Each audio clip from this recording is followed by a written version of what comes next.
everyone. Welcome to session 7.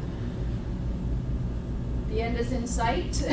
I don't know if everybody else is kind of like me. You kind of hit that combination between my brain is overloading and turning to mush, and I'm so incredibly excited by everything that we've talked about.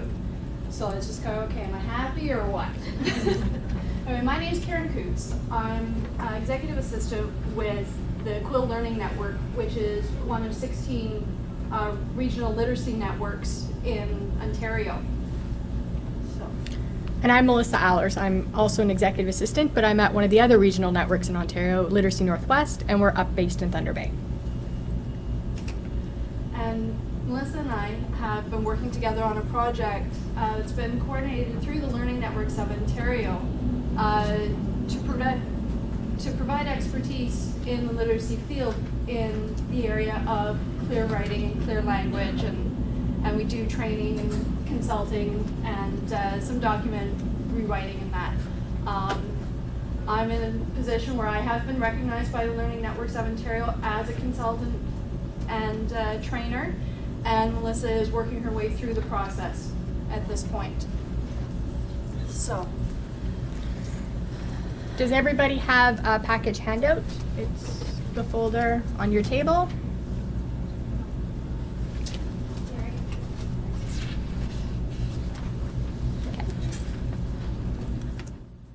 okay, so we all know how much written stuff we have to look at every single day.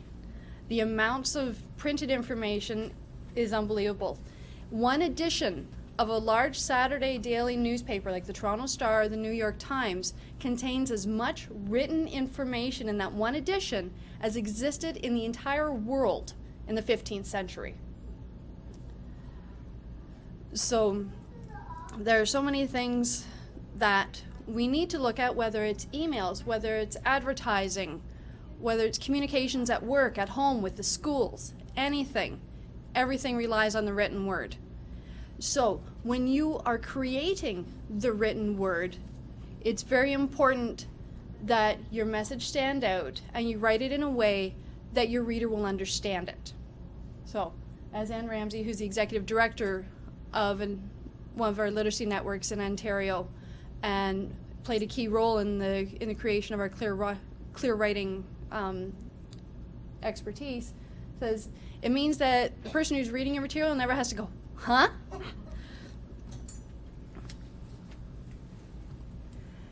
So what is clear writing? Clear writing is just a way of presenting the information so it's easy for everyone to understand and to read. It also is referred to as clear language or plain language. It prevents misunderstanding between you and the reader. It might be, people who might not be able to read well, people whose first language is not English, those who don't see well, and those who are too busy to read a large amount of text to gain a small amount of knowledge. I don't know, I think that's all of us. There's always so much information we need to read. It considers what the material says and how it looks. The format is very important. So why use clear writing? It addresses several barriers. The ability to read, the academic mindset, the time, the reduced cognitive function, whether it's a disability or fatigue. It could be cold medication that day. It could be stress. And visual impairments, seniors. If it's, as we age, it gets a little harder to see. And you don't need to impress the teacher anymore. You're trying to convey a message, so you want to make sure that it's understandable. It's complete. It's well planned out. It follows a logical order. It's relevant, and it's easily understood by someone reading it. And it's conversational. It reflects who you are and how we speak. And it's useful for conveying any message under any medium, whether it's online or in print.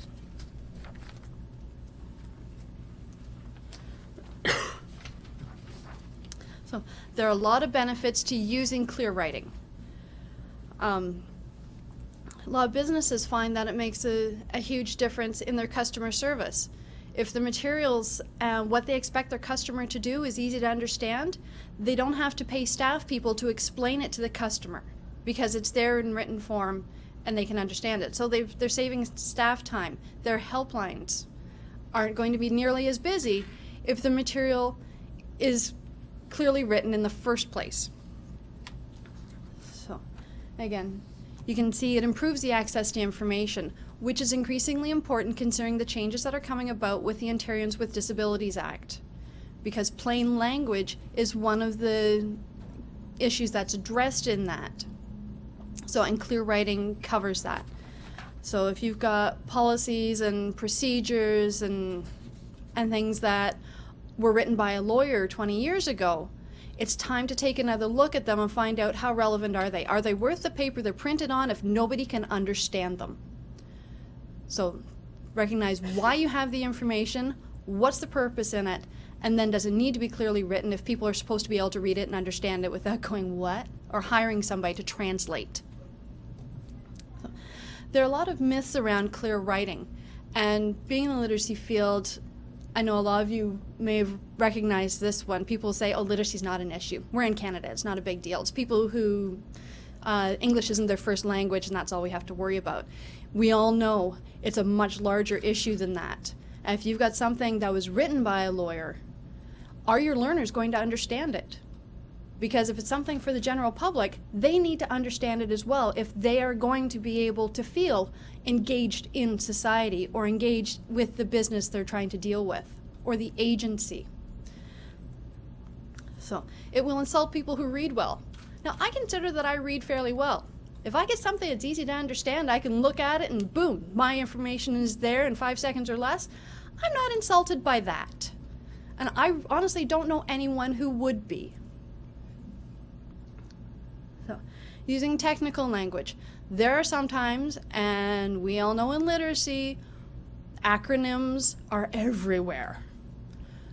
You can use the acronyms, but recognize that unless you're writing to a colleague or someone who is in the field, you may have to explain what they are. Not everybody knows what MTCU or LBS is. So if you're writing something for the general public, explain it.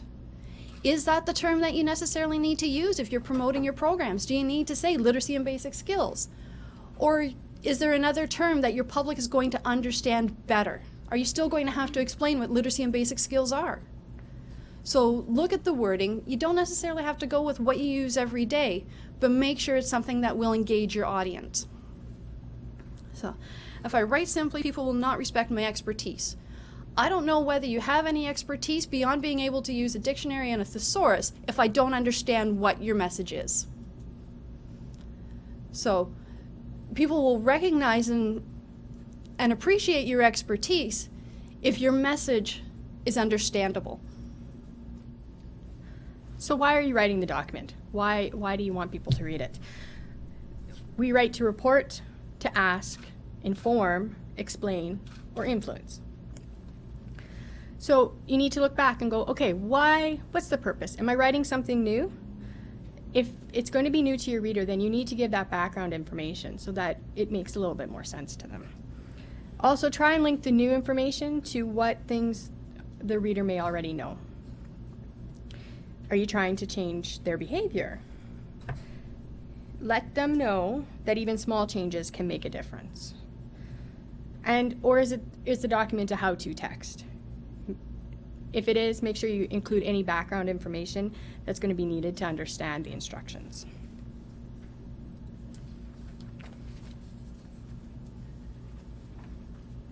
Okay, so Now we have to do a quick switch of bear with me for a minute.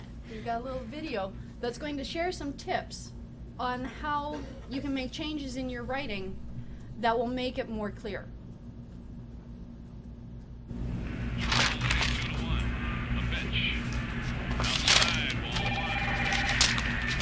I don't know how to work the volume, so I hope you can hear it. Robert. Oh, hi, honey. Yeah. No, I'll be at least another hour and a half. No, I just got a few things to finish up. I'll see you later. Thanks. Bye.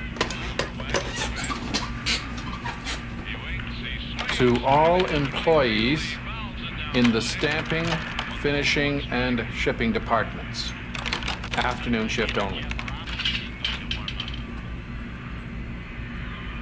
All employees prior to entering the parking compound are to stop their vehicles at the kiosk to ensure that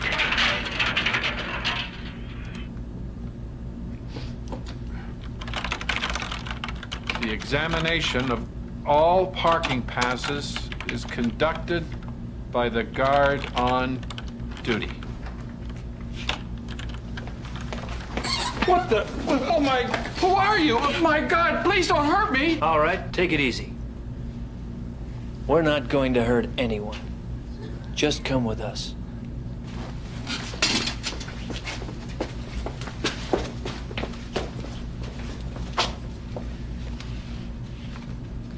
This is disgusting.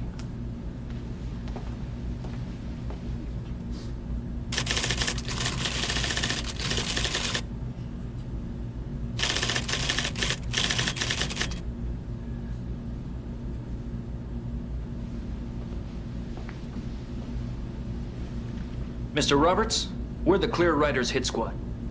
Our mission is to seek out unclear riders and persuade them to overcome their ineffective habits. We've been watching you for quite some time, and frankly, sir, you amaze us. We have discs, files of reports, memos, articles from your company newsletters, bulletins, and procedures you've written that are extremely unclear. In fact, they're downright confusing. Well, I was only trying to do my job. Of course you were, Mr. Roberts, and we're here to help. Now, sir, tell me, why do you write? Well, I have things I want people to know, things I want done. Instructions, directions. I write to communicate. Exactly. But apparently you haven't noticed that after you send out one of your memos, no one follows your instructions. Is it my fault that people won't follow simple instructions? I have a job to do, responsibilities. I get the information out to them accurately. You won't find one mistake, not one mistake in grammar, not one misspelled word, not one misplaced comma, not one, because I write correctly. Well, that may be so, but your writing style is unclear and difficult for anyone to understand. If you truly write to communicate, you must consider your readers. Okay? Let's take a look at some of the things you've written over the past few months. Starting at the top, your very first sentence. All employees are required to list flawed products in the work log at the end of each hour of work. Yeah, so what's wrong with that? A little impersonal, wouldn't you say? Then again, that's nothing new for you. It seems you've always been a bit of a cold fish. Did you receive your daily memo today? Oh, yes. It was like all the rest of them. Made you jump up and take action, right? Oh, yeah, this one was really motivating. Listen. Accounting personnel should note that a majority of employees are not fully completing their expense statements. I must emphasize that they will not receive their checks unless blah, blah, blah, blah. Doesn't he know you're the only one in the accounting department? I don't know. Bobby. If someone had just told you to avoid the impersonal third person, things could have been a lot different for you. Well, what is this impersonal third? The third person. They, all employees, all staff. They, them, it, etc. It's impersonal. It's much more effective to write directly to your readers. Think of your memo. By avoiding the third person, it simply becomes, to all employees, please list all your flawed products in your work log after each hour you worked. It's okay to use the third person in the salutation, but you must speak directly to your readers in the text. By doing this, it's much more likely that your message will be retained, and that is the key to effective communication. So rule number 1, write directly to your reader. Avoid the third person. Now in the next paragraph you wrote, all decisions about the dispensation of subsidies for outside education will be the prerogative of the President's office. Rules like these are important, and your employees must understand them. Unfortunately, though, you confused a lot of people with this one. All decisions about the dispensations of subsidies. What is this? Dispensation of subsidies.